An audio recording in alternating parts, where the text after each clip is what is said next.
Republicans are weighing whether to increase the IRS's funding so that the agency has more money to implement the new tax cut law.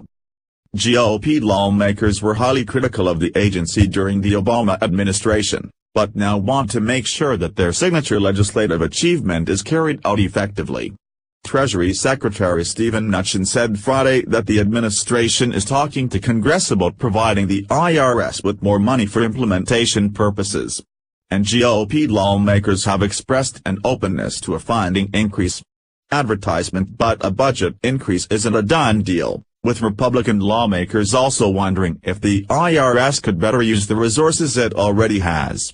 "I think we'll probably take a look into that, but I don't know that they're going to need more funding," said Representative Mike Kelly, RPA, a member of the tax-writing House Ways and Means Committee. The IRS saw its budget slashed in the early part of the decade, forcing the agency to shrink its staff by thousands.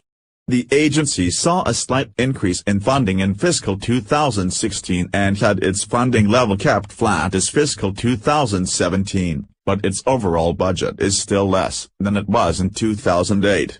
The IRS preliminarily estimated that it will need an additional $495 million for fiscal 2018 and 2019 to implement the new law, according to a report released Wednesday by national taxpayer advocate Nina Olson.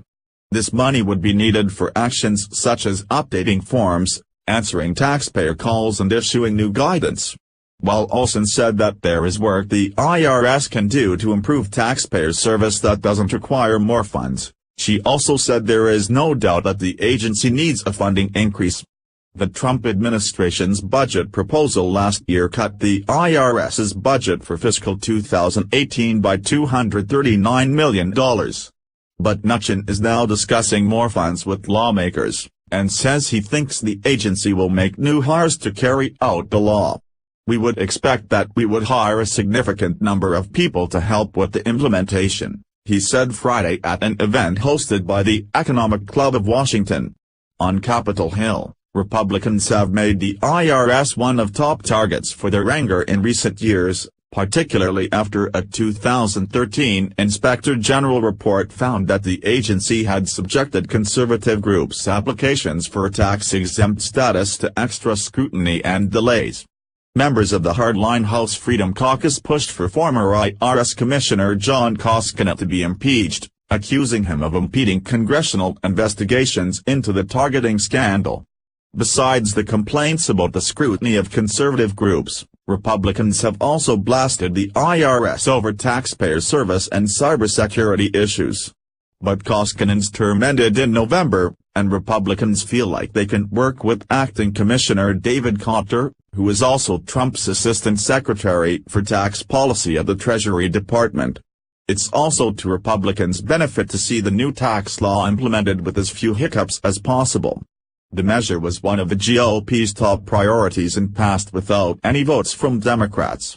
Mark Everson, a former IRS commissioner under President George W. Bush, said that Republicans won't want a rerun of Democrats' botched rollout of Obamacare, which made an already controversial law look worse.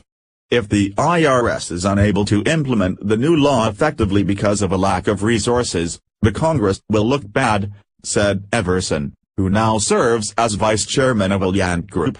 Funding levels for the remainder of fiscal 2018, which started October 1, will be determined when Congress passes an omnibus appropriations bill. It's not clear yet when such a bill will be released, since Democrats and Republicans first need to reach an agreement about increasing budget caps. Congressional Republicans have expressed an openness to boost IRS funding in an effort to ensure that their new law achieves the goal of boosting Americans' take-home pay. "I'll work with the Trump administration to make sure they have what's needed to fully implement the new law, which, as a first priority, returns more money to hard-working Americans in their paychecks," Representative Tom Graves, R. Georgia, chairman of the House Appropriations Subcommittee with jurisdiction over IRS funding, said in a statement. Ways and Means Committee Chairman Kevin Brady, R. Texas, said it's correct for lawmakers to be willing to increase funding. "Now, we have a new tax code, a new acting commissioner," he told reporters Thursday. But Brady also reiterated that he thinks that the IRS shouldn't get more money as a default position. It's not automatic. It needs to be proven, he said, adding that the IRS also has to identify what existing resources can be used more effectively.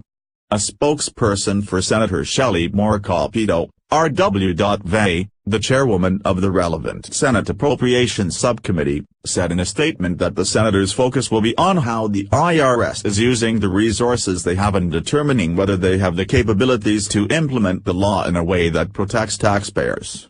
Representative Jim Renexai, R. Ohio, a Ways and Means Committee member who announced this week that he's running for Senate, said that the IRS would have more funds to implement the tax law if Congress is able to repeal Obamacare, also known as the Affordable Care Act.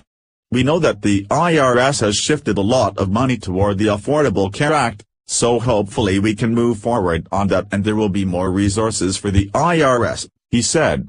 But the chances of Obamacare repeal this year are slim, given that the Senate was unable to pass legislation doing so last year and the GOP majority in the chamber is now smaller.